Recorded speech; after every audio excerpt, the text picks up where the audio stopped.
Imagine um homem sendo jogado vivo em um caldeirão de óleo fervente, diante de uma multidão que esperava assistir à sua morte. Porém, para espanto de todos, ele não gritava, não se queimava e tampouco morria. Hoje você vai entender por que o apóstolo João, o último dos 12 discípulos, o mais próximo de Cristo, se tornou o único homem que o Império Romano tentou eliminar sem sucesso. Há aspectos dessa história que quase ninguém conhece, detalhes que mostram porque sua existência representava uma ameaça maior que qualquer arma, e revelações capazes de transformar a forma como você compreende fé, sofrimento e propósito. João, o discípulo amado, foi alguém cuja vida tornou-se evidência viva do poder divino. Ele ainda era jovem quando tudo começou, um simples pescador da Galiléia que trabalhava com o pai e o irmão.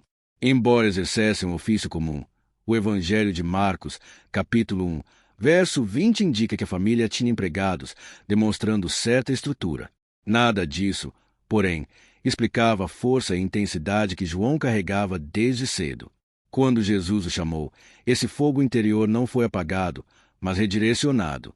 João possuía um temperamento vigoroso, e isso aparece quando Cristo chama de filho do trovão no Evangelho de Marcos, capítulo 3, verso 17. Um título que não era simbólico, mas sim um retrato da pronta e impetuosa reação que ele demonstrava diante de rejeições ou ataques ao Mestre. No Evangelho de Lucas, capítulo 9, verso 54, quando os samaritanos se recusaram a receber Jesus, João e seu irmão Tiago sugeriram que fogo caísse do céu para destruir a vila. Era a reação de alguém que amava profundamente o Messias, mas ainda não compreendia a extensão da misericórdia que ele pregava. Com o convívio diário com Cristo, João foi sendo transformado. O Evangelho de João, capítulo 1, versos 35 a 37 mostra que, antes mesmo de seguir Jesus, ele já buscava a verdade ao lado de João Batista. Isso revela um coração inquieto, ávido por respostas que o mundo não podia oferecer. Ao encontrar Cristo, encontrou também seu propósito, e desde então sua vida tornou-se inseparável do caminho do Mestre. Por estar tão próximo de Jesus, João presenciou momentos que poucos viram. Ele entrou na casa de Jairo quando Jesus levantou a menina morta, como relatado no Evangelho de Marcos, capítulo 5, verso 37. Viu Cristo transfigurado em brilho diante de seus olhos, conforme o Evangelho de Mateus, capítulo 17, verso 1. E esteve no Getsêmani, próximo da angústia do Salvador, como descrito no Evangelho de Mateus, capítulo 26, verso 37. Essas experiências não foram apenas lembranças, mas vivências que mudaram profundamente sua visão do reino e de quem Cristo realmente era. João não era apenas um discípulo, era alguém que desfrutava de intimidade raríssima com Jesus. Na última ceia, reclinou-se sobre o peito do Mestre para perguntar quem o trairia, conforme o Evangelho de João, capítulo 13, verso 25, um gesto que demonstra afeto, confiança e profunda proximidade. Ele via Jesus não apenas como líder, mas como alguém cuja presença orientava toda a sua identidade. Por isso, quando Cristo foi crucificado, João permaneceu aos pés da cruz, silencioso, enfrentando o momento mais doloroso da história da fé cristã. E foi ali que Jesus, reconhecendo sua lealdade, entregou-lhe o cuidado de Maria, sua mãe, como está escrito no Evangelho de João, capítulo 19, versos 26 e 27. Essa missão revela que João possuía caráter, integridade e fidelidade além do comum. Enquanto outros discípulos fugiram movidos pelo medo, João permaneceu. Sua fidelidade não era impulsiva, mas firmemente baseada em tudo que aprenderá com Cristo. Depois da ascensão, tornou-se uma das colunas da igreja nascente, aparecendo ao lado de Pedro em decisões fundamentais, conforme o livro de Atos dos Apóstolos, capítulo 3, verso 1, e capítulo 4, verso 13. Ele testemunhou o crescimento da fé, o derramamento do Espírito Santo em Pentecostes, como narrado no livro de Atos, capítulo 2, verso 41, e o início forte da perseguição após a morte de Estevão, citado em Atos, capítulo 8, verso 1. Viu o Evangelho alcançar regiões inesperadas, presenciou curas, libertações e sinais claros do agir de Deus. Mas também viu crescer o ódio daqueles que se opunham à mensagem de Cristo. Ao avançar na idade, João havia visto mais do que qualquer outro apóstolo vivo. Ele foi testemunha da ressurreição, da ascensão, da formação das primeiras igrejas, da queda de Jerusalém e da destruição do templo. Ele viu autoridades tentarem calar a fé à força, viu cristãos martirizados, viu irmãos dispersos por causa da perseguição. Tudo isso tornava ainda mais uma referência viva, alguém cuja própria existência era uma ameaça àqueles que desejavam extinguir o nome de Cristo da terra. Por isso, sua presença incomodava tanto Roma. Não era apenas um idoso que pregava com fervor. Era o último apóstolo vivo, o último que tinha visto Cristo com os próprios olhos, o último que podia afirmar com autoridade inquestionável que viu, ouviu e tocou, conforme ele mesmo declara em sua epístola em 1 João, capítulo 1, verso 1.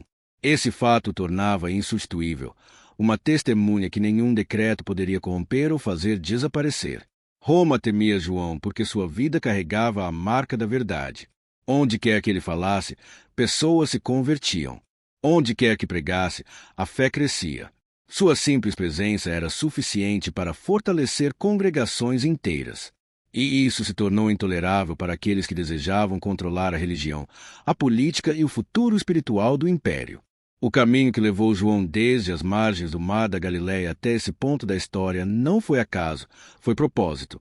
Cada milagre presenciado, cada ensinamento recebido, cada lágrima derramada moldaram nele uma força que Roma não conseguiria destruir. Era impossível silenciá-lo, porque sua voz não surgia de mera convicção humana, mas de experiência direta com o próprio Filho de Deus. E assim, enquanto João continuava viajando entre igrejas, aconselhando líderes, fortalecendo irmãos e guiando comunidades ameaçadas pela perseguição, o império observava com inquietação o alcance daquela influência que não diminuía com o tempo. Pelo contrário, quanto mais os anos passavam, mais sua autoridade espiritual se ampliava. Esse cenário preparava lentamente os acontecimentos que o levariam até Roma diante do imperador. Uma movimentação silenciosa e crescente estava prestes a provocar o choque entre a fé mais resistente do cristianismo e a força mais opressora do império. Era inevitável que João se tornasse o alvo mais perigoso para aqueles que desejavam sufocar a fé. E o próximo passo dessa história surgiria não por acaso, mas como consequência inevitável da vida que ele viveu.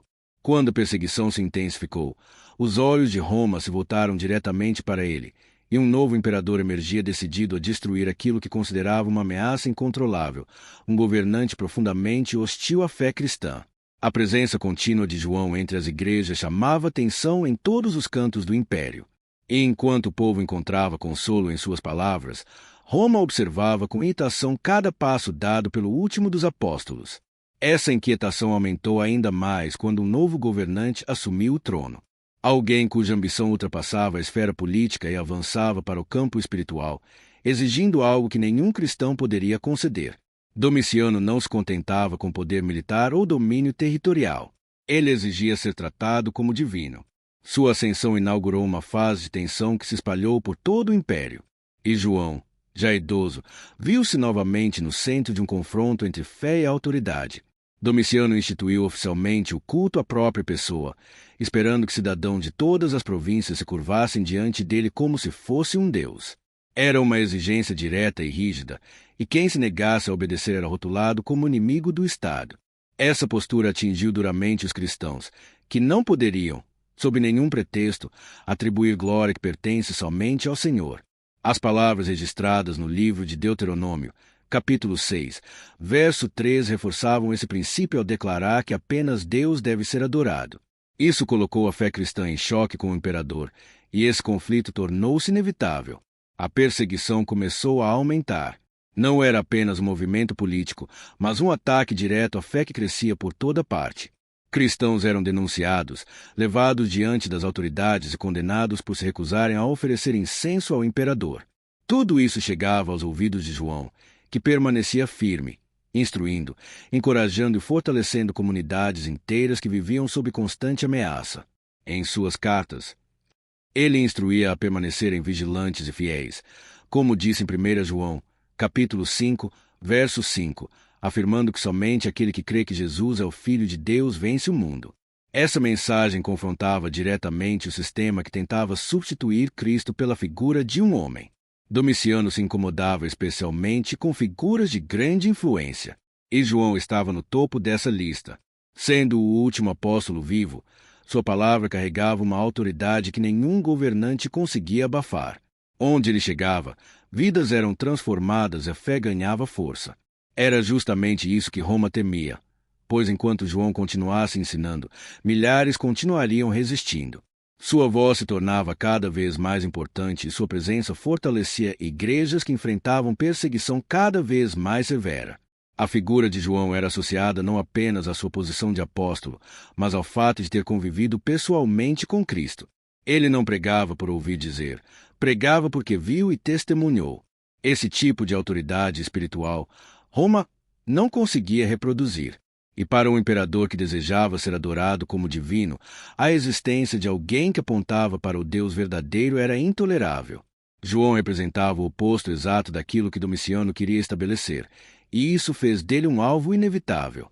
Enquanto a perseguição se espalhava, muitos cristãos buscavam esconderijo, mas João permanecia firme.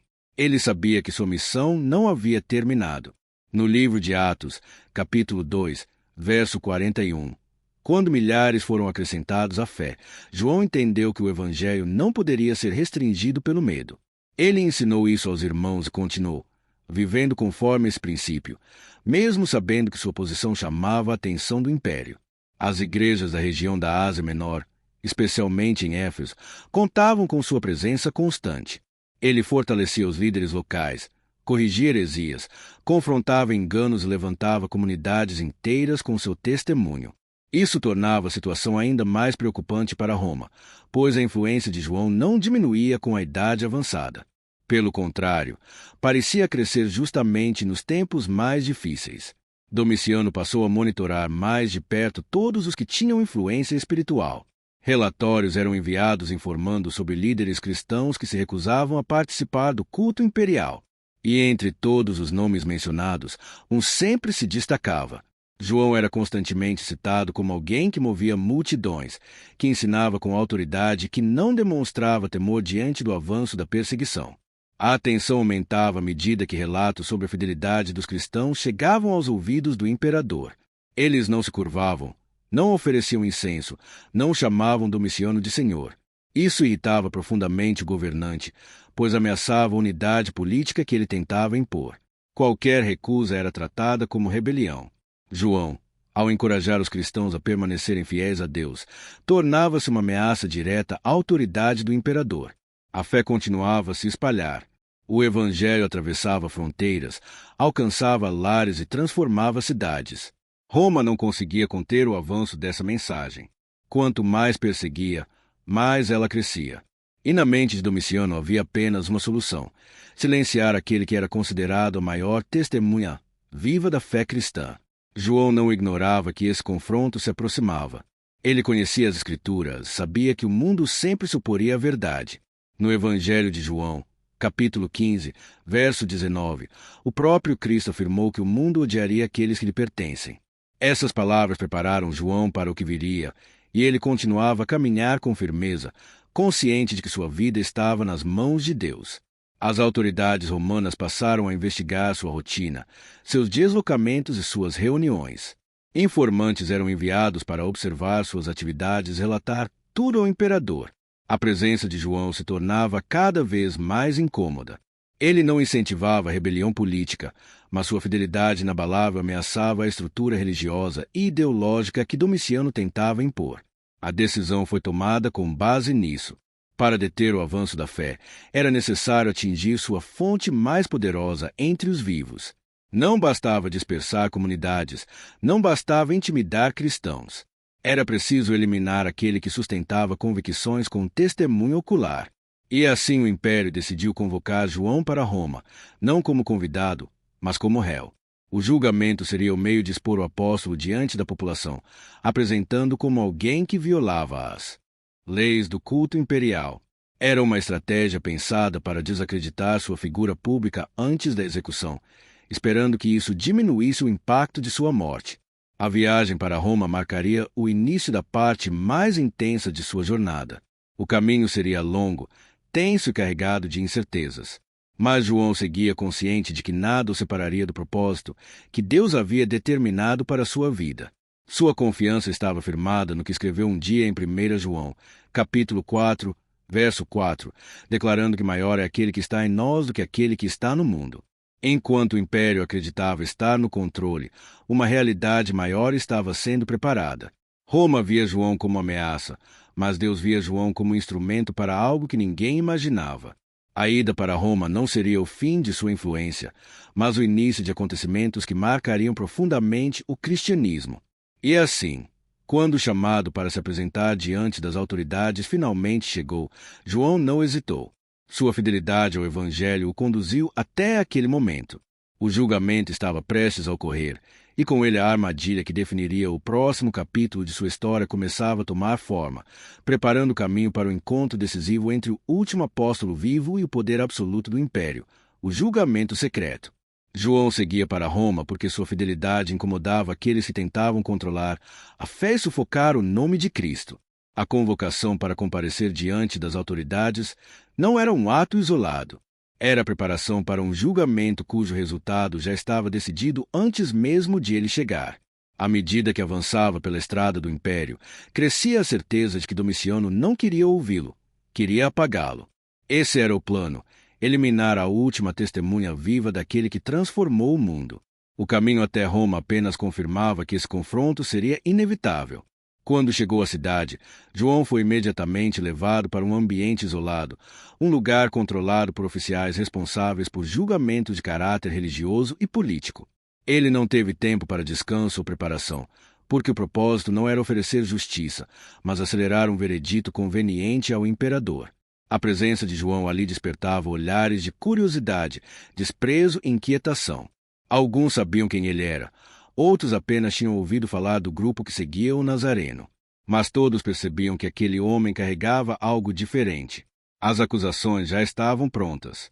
Testemunhas foram reunidas com antecedência e instruídas a apresentar relatos que associavam João à desordem, manipulação espiritual e suposta rebelião.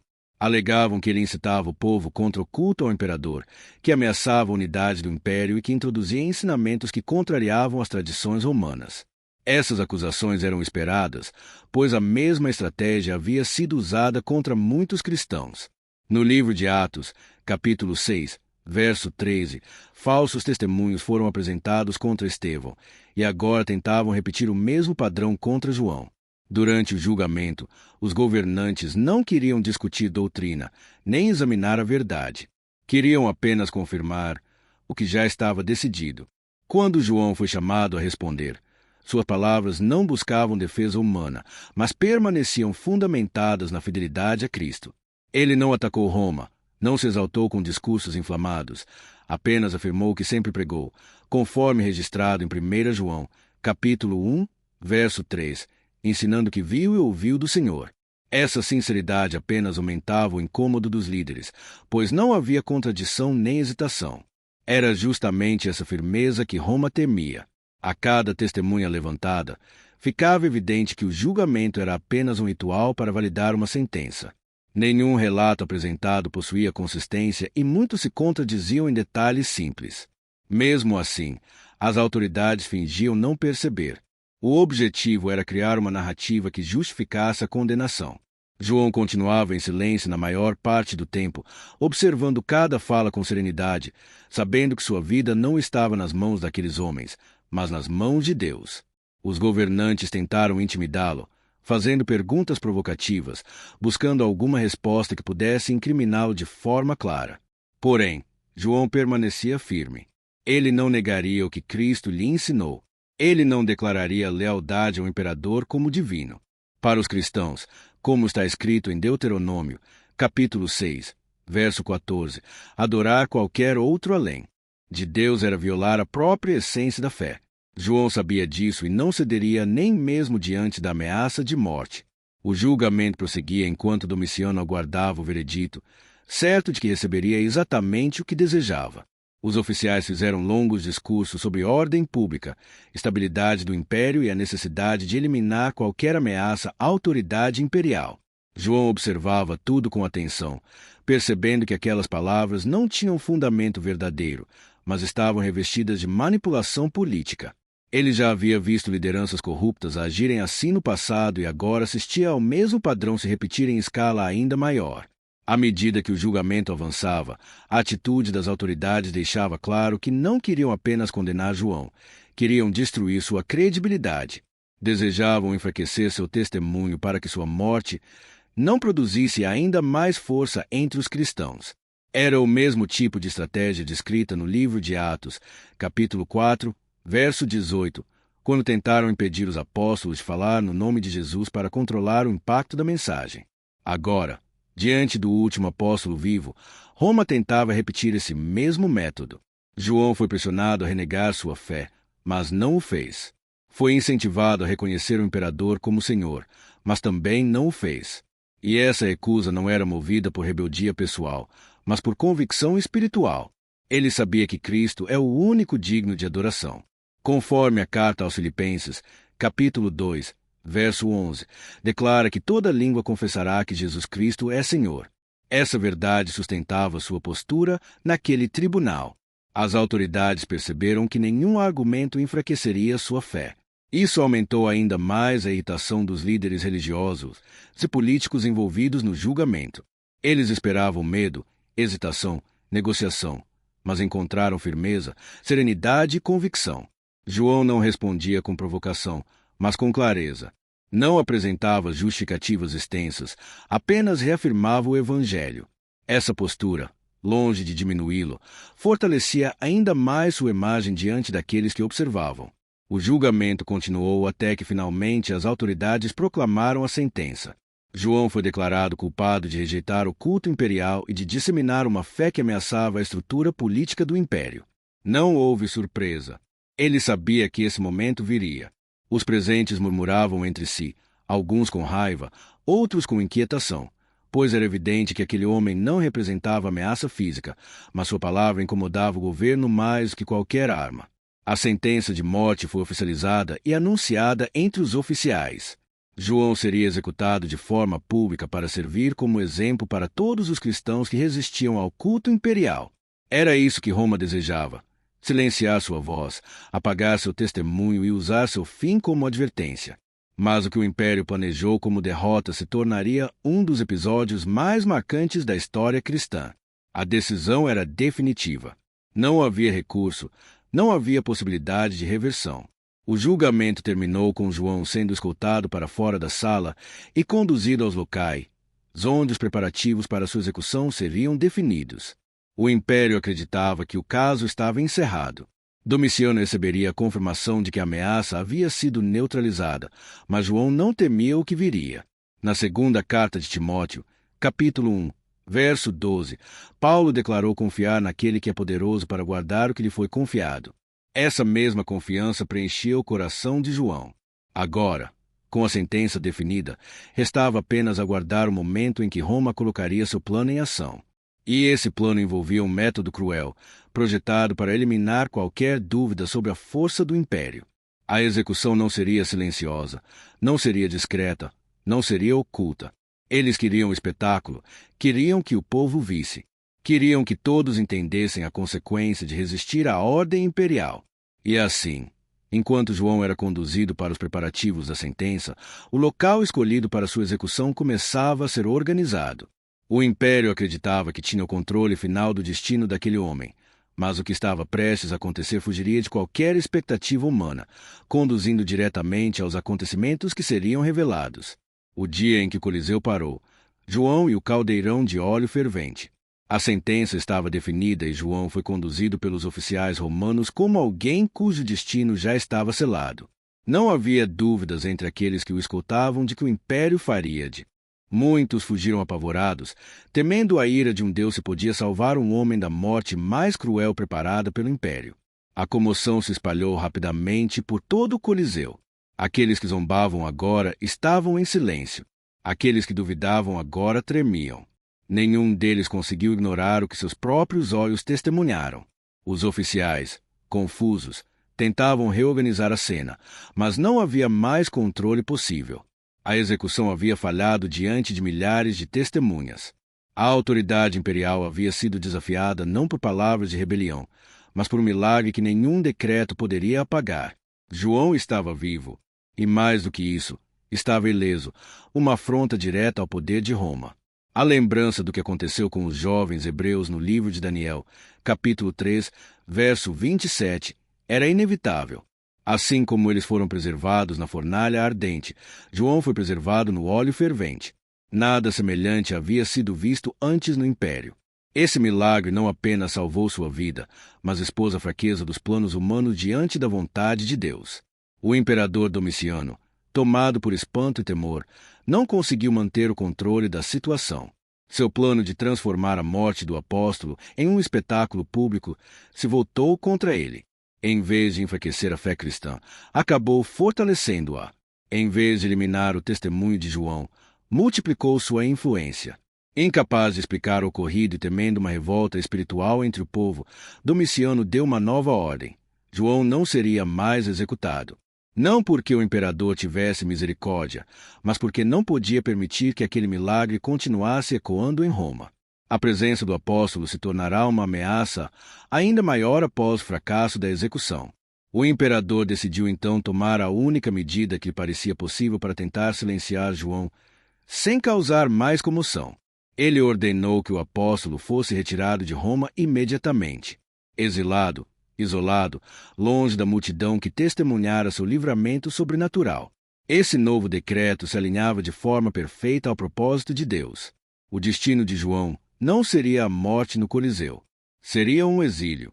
Um isolamento que não significaria derrota, mas preparação. Um lugar onde Deus revelaria algo que mudaria para sempre a história cristã.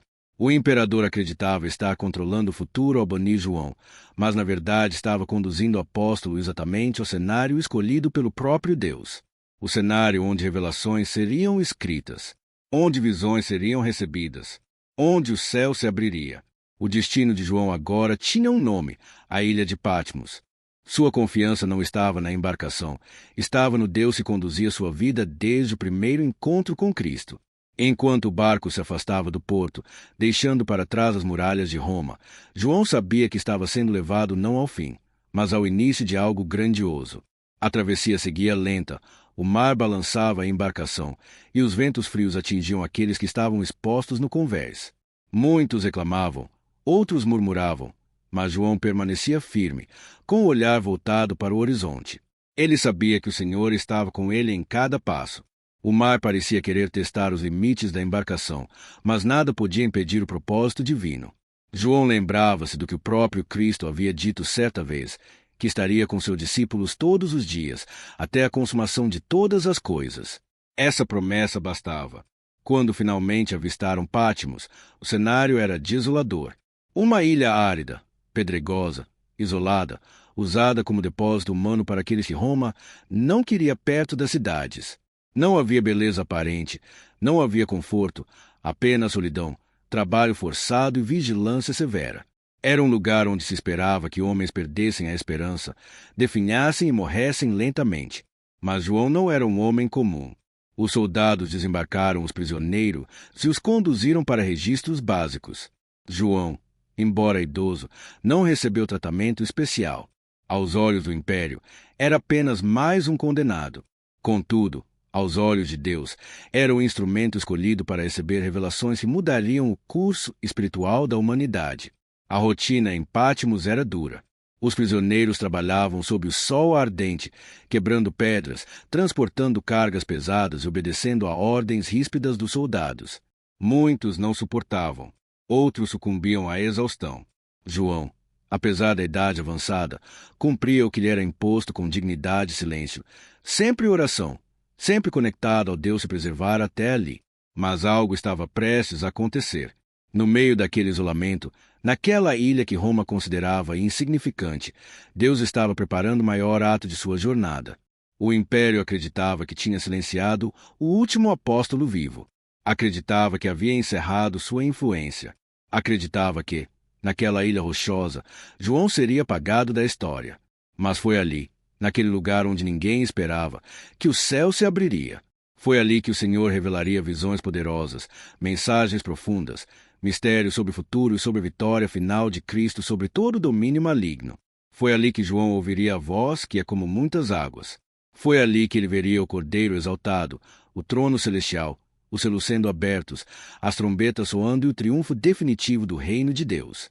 Roma tentou silenciar João, mas Deus levou ao lugar onde sua voz ecoaria por todas as gerações. Patmos não seria seu túmulo. Patmos seria o berço da revelação. João estava isolado da convivência humana, mas não estava isolado da presença divina. O silêncio da ilha se tornou a moldura perfeita para que Deus revelasse aquilo que nenhum decreto imperial poderia impedir. O império acreditava que havia enterrado sua voz, mas, na verdade, o havia colocado exatamente no lugar onde o céu escolheria falar. A visitação divina em Patmos não foi fruto do acaso, mas do propósito. João, já idoso, debilitado pelo exílio e pelo trabalho árduo, recebeu ali a maior revelação de sua vida. Aquilo que Roma planejou como fim se tornou o início de uma mensagem que atravessaria séculos. E assim, no meio da solidão e da pedra fria da ilha, o apóstolo foi tomado pelo Espírito do Senhor. A presença de Deus cercou aquele homem, não com ruídos, mas com uma voz poderosa, tão forte quanto um trovão, tão clara quanto águas caudalosas. João descreve esse momento dizendo que ouviu atrás de si uma grande voz, como de trombeta, ordenando que escrevesse tudo o que veria e enviasse às igrejas espalhadas pela Ásia Menor. O isolamento que Roma havia imposto se transformou em ponte para algo eterno. A prisão se tornou o santuário. A ilha, o altar, a rocha dura sob seus pés se converteu em testemunha do que Deus estava prestes a revelar. Foi em Patmos que João contemplou o Cristo glorificado. Não o Cristo sofredor da cruz, mas o Cristo ressurreto e exaltado, cujo rosto brilhava como o sol em toda sua força. Ele ouviu palavras que ecoariam através das gerações. Viu símbolos profundos, presenciou cenas celestiais, recebeu mensagens diretas do próprio Senhor às igrejas que enfrentavam perseguições crescentes. A ilha árida se tornou o epicentro de um dos maiores acontecimentos espirituais da história. Enquanto Roma acreditava que tinha calado João, o céu dizia: escreve. E ele escreveu. Escreveu sobre o Cordeiro digno de abrir os selos. Escreveu sobre o trono que nenhum império terreno pode abalar. Escreveu sobre o bem e o mal, sobre o juízo e a esperança. Escreveu sobre a vitória final de Cristo e sobre a nova criação. Nenhum guardião romano pôde impedir, nenhuma cadeia pôde bloquear, nenhuma ordem imperial pôde silenciar. O exílio se transformou em palco da revelação mais poderosa, já entregue a um ser humano. Roma tentou enterrar uma voz, mas Deus levantou uma mensagem. Roma tentou calar um homem, mas Deus falou com toda a humanidade. Patmos não foi o fim de João, foi o lugar onde Deus decidiu revelar o que estava por vir. A visão prosseguiu e João viu na mão direita daquele que estava sentado no trono um livro selado com 7 selos. Esse livro não era um objeto comum. Ele representava o plano divino, o propósito eterno que somente alguém digno poderia revelar. João percebeu que ninguém no céu, na terra ou debaixo da terra era capaz de abrir o livro ou sequer olhar para ele. Isso fez com que ele chorasse muito. Mas um dos anciãos disse: não chores. A mensagem era clara. Embora o mundo parecesse dominado pela injustiça e pela força imperial, Deus ainda tinha um plano perfeito, e ele seria revelado. Então João viu o Cordeiro. Não um cordeiro frágil, mas cordeiro que havia sido morto e agora estava vivo para sempre. Ele apareceu no centro do trono, entre os seres viventes e entre os 24 anciãos. O Cordeiro tinha plena autoridade, e somente ele era digno de abrir os selos, conforme está registrado em Apocalipse, capítulo 5. A presença do Cordeiro revelava aos olhos de João que a vitória já havia sido decretada. Roma podia perseguir, isolar, matar, mas não podia mudar aquilo que o céu havia determinado. João entendia, finalmente, que tudo que viverá, o óleo fervente, o exílio, a solidão, havia apenas preparado seu coração para ver a maior revelação dada a um homem. Quando o Cordeiro pegou o livro, os seres viventes e os 24 anciãos se prostraram. Eles seguravam taças cheias de incenso, que representavam as orações dos santos. João estava vendo que nenhuma oração feita na terra se perdia. Todas subiam ao céu e estavam diante de Deus. E eles cantavam um cântico novo, declarando que Cordeiro era digno de abrir os selos porque havia sido morto e com seu sangue comprou para Deus pessoas de toda tribo, língua, povo e nação. A cada nova visão, João compreendia mais profundamente que o reino de Deus não era abalado pelo poder humano. Domiciano podia dominar exércitos. Roma podia governar territórios. Mas Cristo governava a eternidade. Quando o Cordeiro começou a abrir os selos, João viu acontecimentos que revelavam a realidade espiritual por trás da história humana. Ele viu cavalos representando conquista, guerra, fome e morte. Ele viu almas debaixo do altar clamando por justiça. Ele viu sinais no céu, terremotos e mudanças cósmicas. Tudo isso mostrava que Deus não estava distante. Ele julgava, via e intervinha conforme sua vontade. João estava recebendo a explicação que o mundo jamais entenderia sem revelação. Nada escapa ao olhar do Senhor. E então veio a visão do sétimo selo, que trouxe silêncio no céu por cerca de meia hora. Um silêncio santo, profundo, cheio de expectativa. O céu aguardava o desdobramento do plano divino que João agora conhecia. Em seguida, ele viu 7 anjos com 7 trombetas, cada uma trazendo eventos que abalariam tanto a terra quanto os poderes espirituais. Mas João não via caos, via a justiça divina avançando. Via a mão de Deus operando em níveis que nenhum império poderia alcançar ou impedir. Toda a revelação dada a João em Patmos confirmava que Roma não governava o destino dos homens. Deus governava. E enquanto João recebia cada visão, algo extraordinário acontecia. Aquele velho apóstolo, exilado, cansado e esquecido pelo mundo, estava se tornando profeta do fim dos tempos, o homem escolhido para registrar a vitória final do Cordeiro. O exílio havia sido o caminho. A ilha havia sido o altar. A solidão havia sido a porta. E o céu, finalmente, havia falado.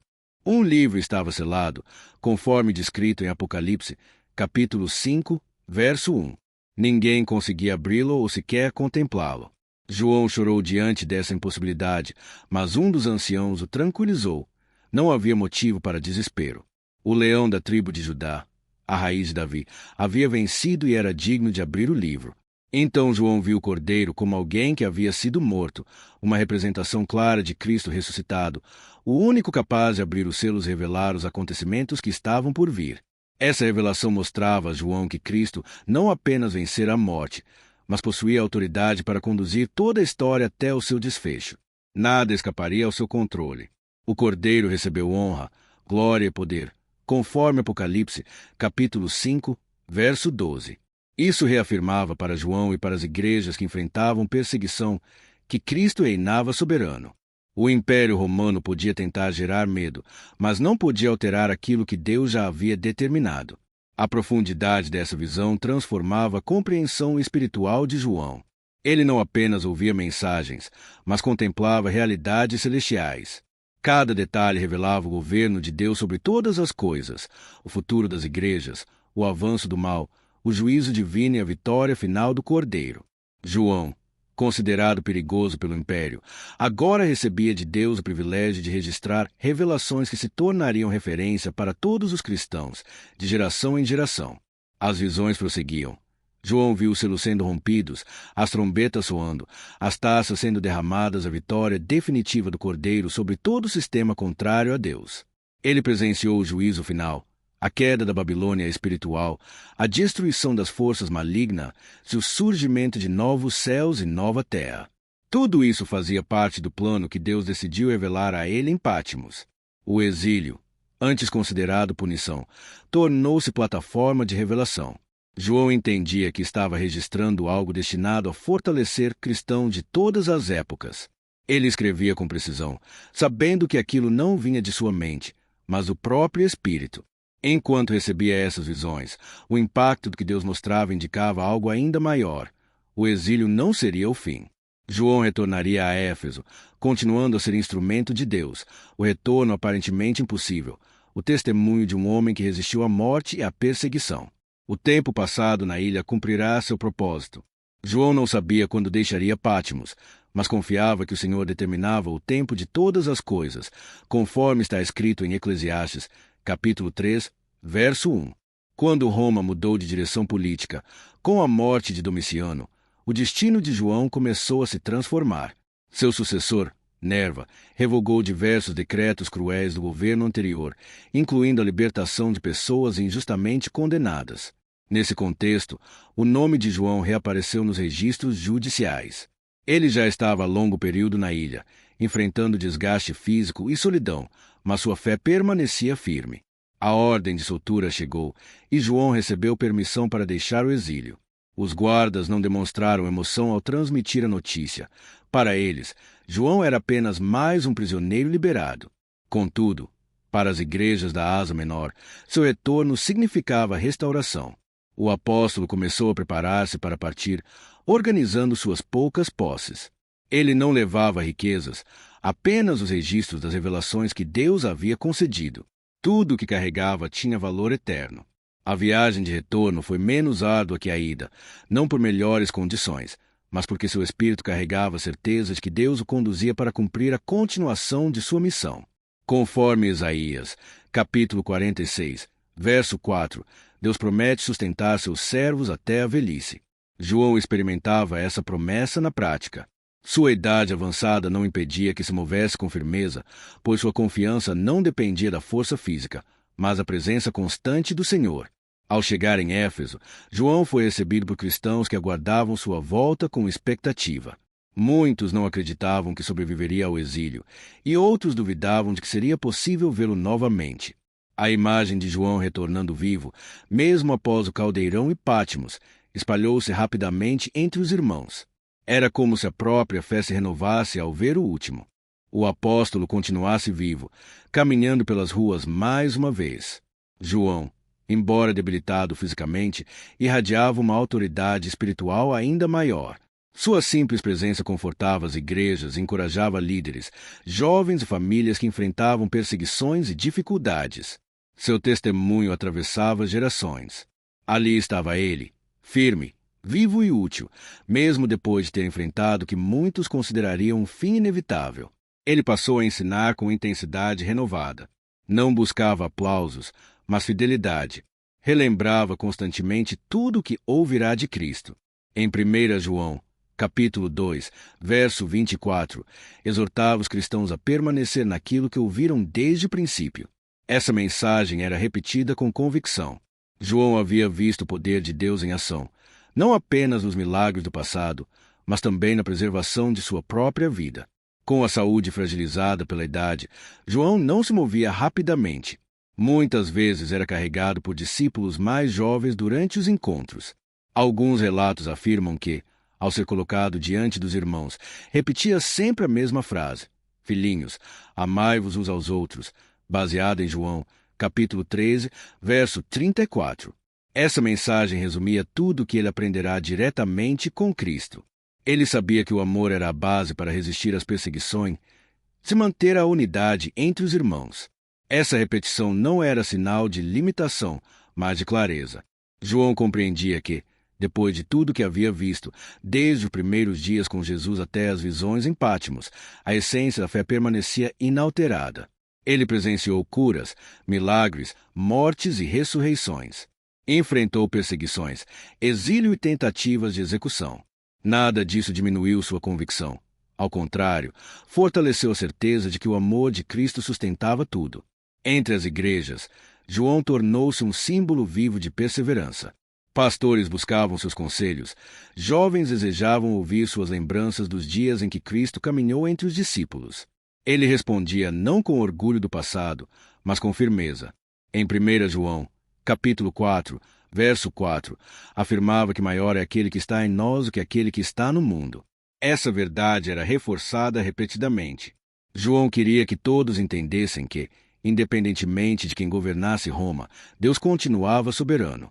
Os anos avançaram e João continuou servindo. Não pregava com a mesma força de sua juventude, mas suas palavras carregavam a autoridade de décadas de fidelidade. Ele era testemunha viva de que Deus sustenta aqueles que nele confiam. João havia visto Jerusalém ser destruída, irmãos serem mortos por sua fé e governantes tentarem apagar o cristianismo. Ainda assim, permanecia ensinando, escrevendo e encorajando. Com a avançada idade, precisava ser carregado com frequência, mas sua presença nos encontros das igrejas continuava trazendo consolo. Demonstrava que a vida cristã não depende da ausência de sofrimento, mas da fidelidade em meio às provações. Em Tiago, capítulo 1, verso 12, está escrito que aquele que suporta a provação receberá a coroa da vida.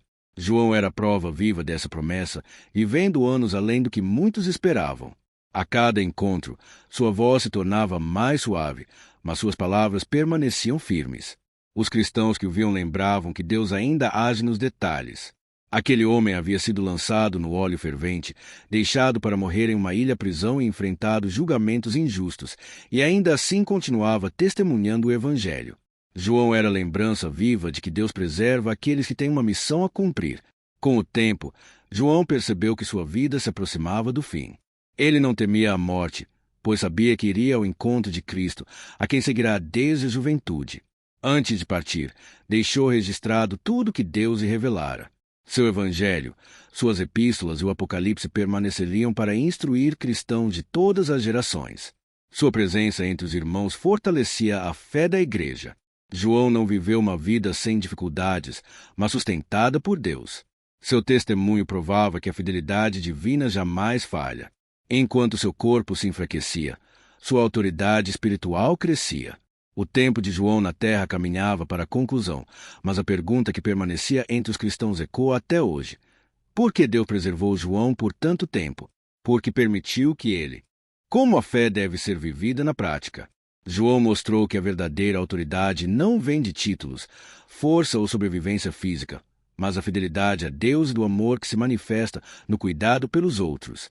Ele ensinou que enfrentar provações não é sinal de fracasso, mas oportunidade de revelar o poder e a presença de Deus. A sua vida conectava passado e futuro. Ele tinha caminhado com Jesus, testemunhado milagres e sofrido perseguições, e ainda assim se tornou guia espiritual para gerações que jamais conheceriam o Mestre pessoalmente. Cada carta, cada palavra registrada carregava experiência, discernimento e compaixão. João mostrou que perseverar na fé significa resistir às adversidades sem perder o foco em Cristo, mesmo quando o mundo inteiro parece se opor. Em essência, o legado de João foi uma lição viva. A sobrevivência física é temporária, mas o impacto espiritual de uma vida fiel a Deus é eterno. Ele se tornou ponte entre o terreno e o celestial, lembrando aos cristãos que a fidelidade não se mede pelo conforto ou segurança, mas pela constância diante das provas, e que Deus é sempre digno de confiança, mesmo quando tudo ao redor parece perdido. O que o futuro revela é algo profundo. Os escritos de João impactaram igrejas em diversas cidades, países e ao longo de muitas gerações. Mesmo após sua morte, sua voz continuou, viva através das Escrituras. Antes de partir, João deixou aos irmãos sua confiança plena na promessa da vida eterna. Como ele escreveu em 1 João, capítulo 5, verso 11, Deus nos concedeu a vida eterna, e essa vida está em seu Filho. Essa certeza era a base de toda a sua caminhada. Ele ensinava que a vida cristã não termina com a morte, mas se completa nela, trazendo segurança e conforto a todos que o ouviam. As últimas semanas de sua vida foram de serenidade, não porque os desafios ao redor haviam cessado, mas porque ele confiava plenamente naquele em quem creu. João descansava, sabendo que Cristo havia guiado cada passo da sua trajetória. Sua morte não foi marcada por violência, mas pelo cumprimento do propósito divino. Ele viveu tudo o que Deus determinou e deixou para trás um testemunho que jamais seria apagado. Os cristãos que conviveram com João nunca esqueceram seu exemplo. Eles transmitiram suas histórias, preservaram seus ensinamentos e mantiveram vivas suas palavras. O legado de João não se restringiu ao tempo em que viveu. Ele atravessou a história e continua moldando a fé cristã. Até hoje, muitos se perguntam, por que Deus preservou João de maneira tão extraordinária? Porque ele não morreu como os outros apóstolos. Porque sobreviveu ao óleo, ao exílio e ao tempo. A resposta se revela quando entendemos que sua sobrevivência não foi para exaltar sua própria vida, mas para glorificar o propósito de Deus. João foi preservado para que o Evangelho permanecesse claro, para que o amor cristão fosse transmitido em profundidade e para que as últimas revelações fossem entregues à Igreja. Ele foi guardado porque ainda havia algo a ser escrito, comunicado e vivido.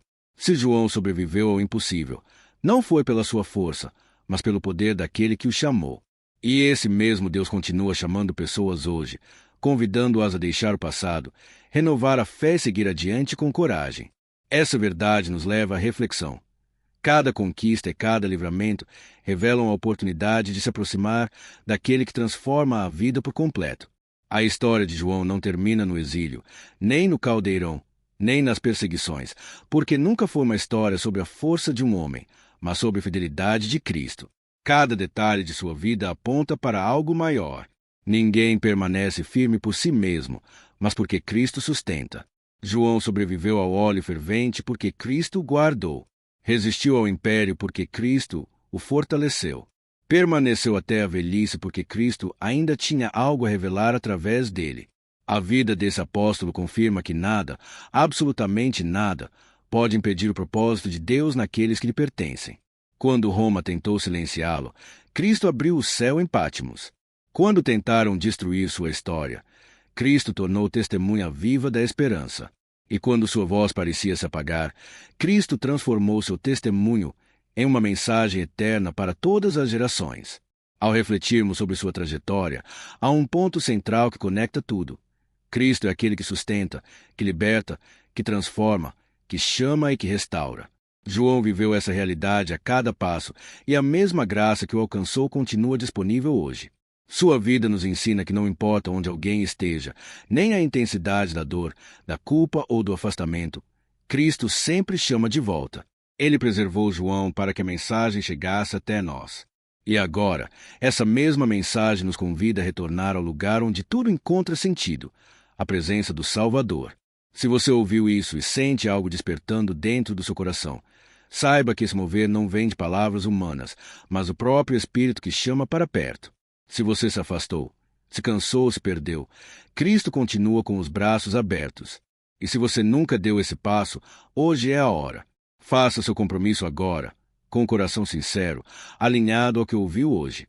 Se deseja se reconciliar com Cristo, se houve um afastamento, uma queda, uma distração, ou se quer iniciar uma nova jornada de fé, escreva: Me aceite, Senhor Jesus.